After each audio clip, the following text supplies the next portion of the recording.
All right, we are on to Trent McEntire, and he presented at our in-person event last year, and people were so excited. They're like, "Bring Trent back! Bring Trent back!" So here he is. He's so much fun. For more than 20 years, Trent's been helping those that experience movement challenges and neurological disorders to gain back their mobility, a story he knows well. Born with a mild form of cerebral palsy, Trent was able to repattern his own movement to eliminate the pain and stiffness he experienced daily. His ability to repair his own body lifted the ceiling, allowing Trent to actively participate in his love of sports and moving on to becoming a professional dancer. Today, Trent teaches his proprietary techniques and strategies worldwide to help improve brain performance. He's best known in the movement world as the problem solver. Thank you so much. Biohacking Your Potential with Trent McEntire. Awesome. Thank you, Mindy. It's so great to be here. And I'm going to ask Mindy if you'll kind of be on standby as my interactive go-to, because I know we have lots of people on the call and I want to make sure that I get a little feedback on what I'm doing so that will help the group feel and experience this as we go along. So Absolutely. Instead of showing a video, what I really want to do is, first of all, welcome everybody to an experience that I hope helps you better understand how you can biohack your potential. And to make that really easy, you don't have to be a brain scientist to tap into this. It's really simple. And I want you to feel how it's possible, even virtually. So in the last 10 years of my research and work, the most interesting aspect for me has been playing with and discovering and inventing ways to get the brain to listen and respond quickly and to get results that last a long time, to lower stress, to improve movement quality, to regulate emotions. And one of the easiest ways to do that is to simply learn how to do eye tracking. And eye tracking has been around for a long time, but it's not very fun usually. And that's actually what led me to inventing the Brainspeed Ball, which is something I'm not able to play catch with you here today, but I will reference this later to give you an idea of how this can be done with a partner or just on your own against a wall. But today I want you to feel how it's possible to notice how much the eyes play a role in helping your body move. So if you're experiencing any kind of stiffness or pain or stress, you can actually tap into a simple exercise to help overcome that. So Mindy, you'll be my body. I'm talking to everybody, but just so I have somebody to kind of respond. So what I want everybody to do is just find a place where you can sit comfortably and you're off of the back of your chair. And so you can just feel your sit bones on the chair. You can feel your feet on the ground. And I want you to just to take a simple rotation of your spine as much as you can without strain to your right. So you're just going to rotate your spine to the right as far as you feel like you're able to do. And then bring yourself back to center. You with me, Mindy? All right, we're going to turn again. I'm with you. Beautiful, beautiful. We're going to turn to the right again, just so you can kind of take check of what that range of motion feels like and what it might bring up for you in terms of tightness, stress, etc. Now, do it again, but this time I want you to first look to your right. So you take your eyeballs to your right first. Now take that rotation again and see if you go any further. Just notice that and bring it back to center. Try it again. Take your eyes to your right and then rotate as far as you can without strain. Now to show you the difference, I want you to start with your eyes now to the left. So first, look with your eyes to the left. Now, move with me to your right and feel kind of how yucky that is. Right? Try that again. Eyes to the left and turn your spine to the right. And come back. Now, let's do it again with the eyes going to the right. Eyes to the right. You with me? Turn to the right and go as far as you can. And notice how much farther you can go when you're looking in the direction that you're moving. Yeah, it's pretty amazing. Let's do the left side. So we'll first look to the left. Take a deep breath with me. You're going to exhale, rotate, keep looking to the left, go as far as you can. Bring it back to center. Take another breath with me. Look to the left. Turn your body to the left. Remember, no strain, just your range, looking as far as you can with your eyeballs. Come back to center. Now the little torture part, just so you can feel the difference. Look to your right first, and then rotate to your left. And your brain's like, no, no, thank you. That doesn't feel good at all. No way. One more time, look left and turn left, just to make sure you give your brain a little pat on the back that it's able to move. Good. Come back to center. Yeah, it is torture to look the opposite direction. You're right. So let's take a pause here for a second. So when it comes to your ability to move and have lower stress and regulate, your eyes play such a huge role, because if you don't feel safe moving, it's surrounded and based in how well your eyes can see. Not acuity, like is it a clear image that you're reading on a piece of paper, but physically, can the eyes move in that direction? So as you're looking at maintaining and improving range of motion in your body and feeling balanced and centered, your eye strength and range of motion plays a really key role. And so you can actually do eye exercises just like that to improve how big a range and how big of a map your eyes can see. So let's do a couple more spine movements so you can really feel it in two other pathways here. So we're going to start by looking up. So still sitting off of your chair, look up, take a breath in, and then as you breathe out, just kind of arch your spine as far as you feel comfortable. Don't strain it, no pain. Come back to center.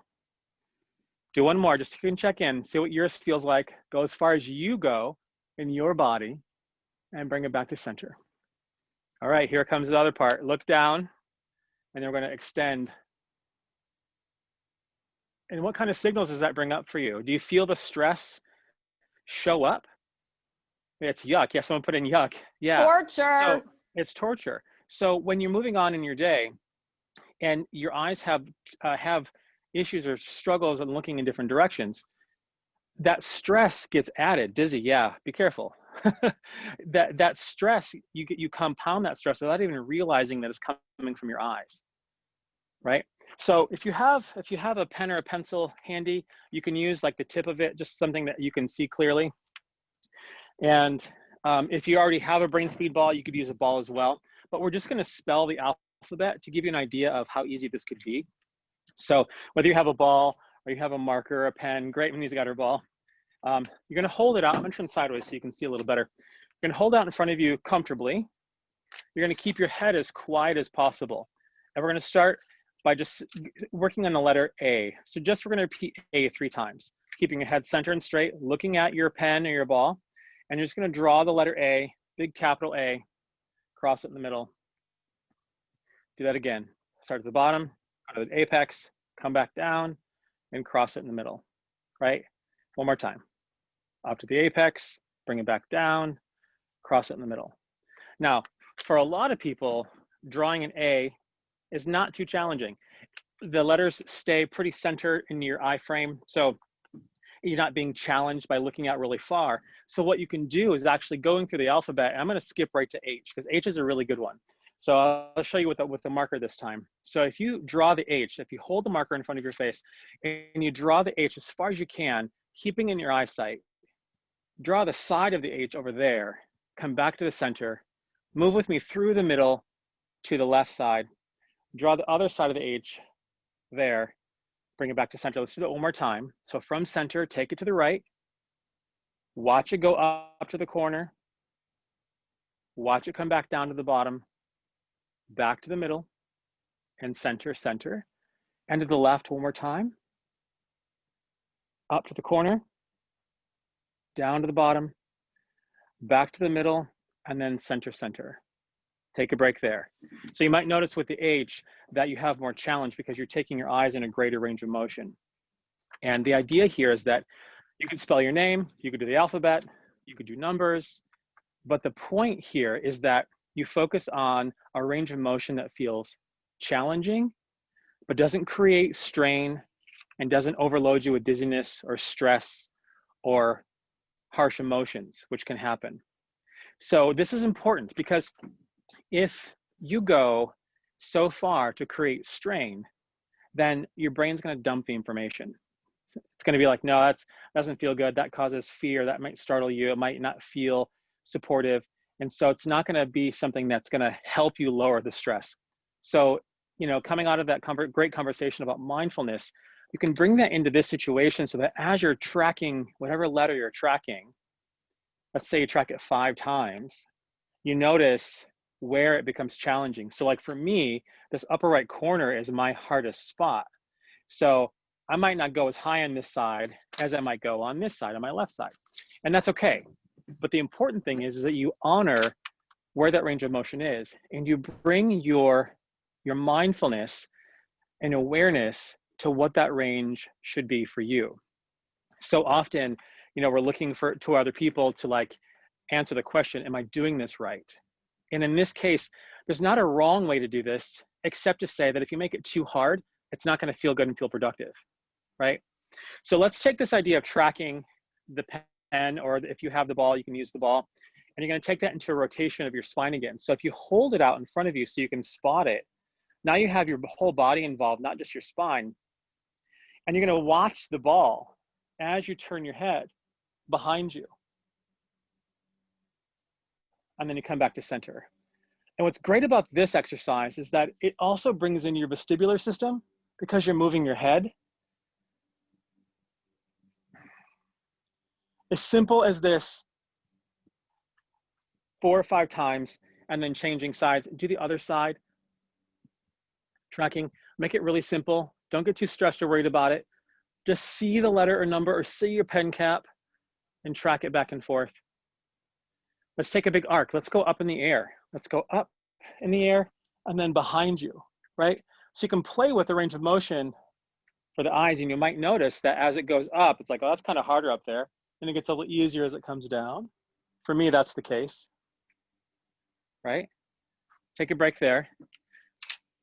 Again, there's not a wrong way to do your eye tracking, only to say that if you make it too easy, that's not going to help you very much. If you make it too hard, it's definitely not going to help you very much.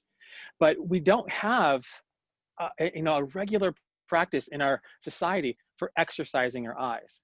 There's some really brilliant vision therapists that if you have a condition, you have a special need, you can go get help, but it's in a clinic. It doesn't feel fun. And to me, from my research, making it fun helps people want to do it. It gives you adaptability. It gives, even the most severe situation, somebody some hope that they can find a solution. And I saw somebody just put in the chat, there's a help with vertigo. It does. With somebody with vertigo, what I would say is I'm going to down level the exercise as much as possible. So I might not start with this big range of motion. I might start with just a small range of motion. One of my clients that I'm seeing right now on a regular basis virtually is she'd recently suffered a stroke, and dizziness and vertigo is a real issue for her because of some damage, but this applies to anybody in any condition. She's not doing humongous range of motion. For her, the challenge is just a small range, and that feels effortful and fatiguing. So again, listen to your body, start small, and you can work yourself bigger. And that's really important. It's what I've discovered is that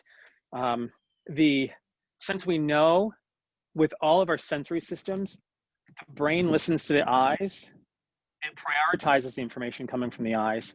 We can tap into improvement by using the eyes to send information to the brain.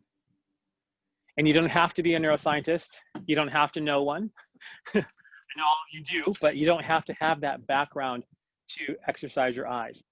And so often in our body, when we're working out or exercising, we're looking at strengthening the muscles to move your joints and move your bones around and stretch and be mobile.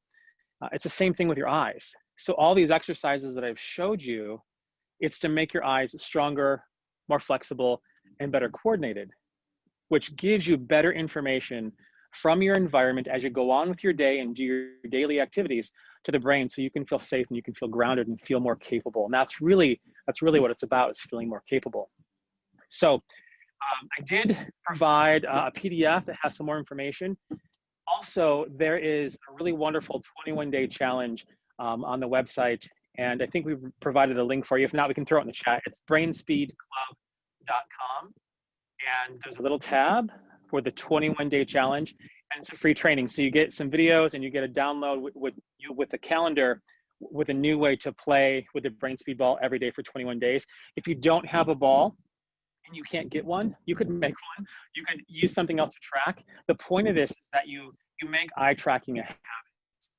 So with whatever resources you have, make eye tracking a habit. Make talking to your brain through the way it wants to hear a priority. It wants to hear through the eyes. It's going to listen to the eyes, whether they're strong or not. So why not make them strong? Why not make them, take it to your best advantage in this situation? Good. Mindy, do you have any questions or anything that you'd like me to speak on before we wrap up? There's one question in chat, if you can answer that. Sure. In the chat.